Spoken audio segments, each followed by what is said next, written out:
நல்லதானம்மா தண்ணி வந்தா ஃபீல் பண்ணி படிக்கிறேங்கன்னு அர்த்தம். நான் தான் சொன்னேன்ல, ஃபீல் பண்ணா உடம்புல மாற்றம் வரும்ட்டு.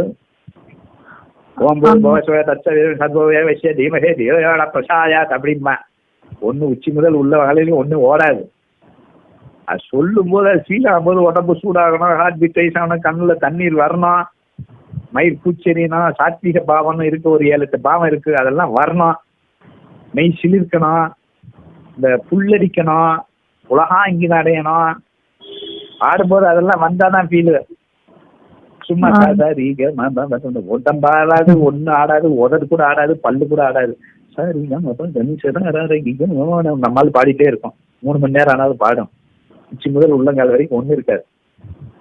ஆனா அவனை பாட சொன்னோம்னா கண்ணில் தாரதாரியா வந்து பீச்சு டப்படப்படம் பேச்சு எல்லாம் போய் எல்லாம் காலியாயிடும். அதாவது அந்த ஃபீல் வந்தா உடம்புல மாற்றம் இருக்கணும். ஒரு பெரிய அரசன் வந்து கேட்டானா, ஏன்பா சங்கீத வித்வான், பெரிய சங்கீதவான் பாடி இருக்காரு, மேடையில ஒரு 500 பேர் உட்காந்துருக்கான், 500 பேரும் உடம்பு ஆட்டுறான், தலையாட்டுறான், கைய சமைக்கிறான், பார்த்தா நம்ம நாட்டுல 500 பேர் விஷயம் ரசிக்கிறானா அப்படின்னு மந்திரிட்ட கேட்டான்.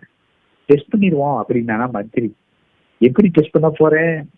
எல்லார் தலையிலையும் 500 எலுமிச்சம்பழம் வாங்கிட்டு வந்து ஆளு தலையில எலுமிச்சம்பழம் வச்சுட்டு அனௌன்ஸ் பண்றேன், இந்த இசை கச்சேரி முடிகிற வரைக்கும் எவனுக்காவது தலையில இருந்து எலுமிச்சம் வந்துச்சு தலைய தூக்கிடுவான் அப்படின்னு அனௌன்ஸ் பண்ணிட்டு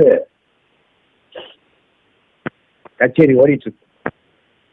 499 பேர் அப்படியே நிக்கிறான் கச்சேரியில. கச்சேரி ஆரம்பிச்ச 3வது நிமிஷம் ஒருத்தன் அவன் எலுமிச்சம்பழம் இருக்கிறதே தெரியாம, தலையில இருந்து கீழே போறதே தெரியாம ஆர்டி ஜூல் கழிப்பிட்டு இருக்கான். கீழே விழுந்ததே அவனுக்கு தெரியல. கச்சேரி முடிஞ்ச உடனே இவன் ஒருத்தன் தான் உண்மையா இசையை நெய் மறந்து ரசிக்கிறான். நெய்ய மறக்கணும், சரியா? நெய்னா உடம்பு ரசிக்கிறான். மீதி 499 சும்மா தலையாட்டி எலுமிச்சம்பழம் வச்ச உடனே இசை வந்து அவனுக்கு எந்த பாதிப்பை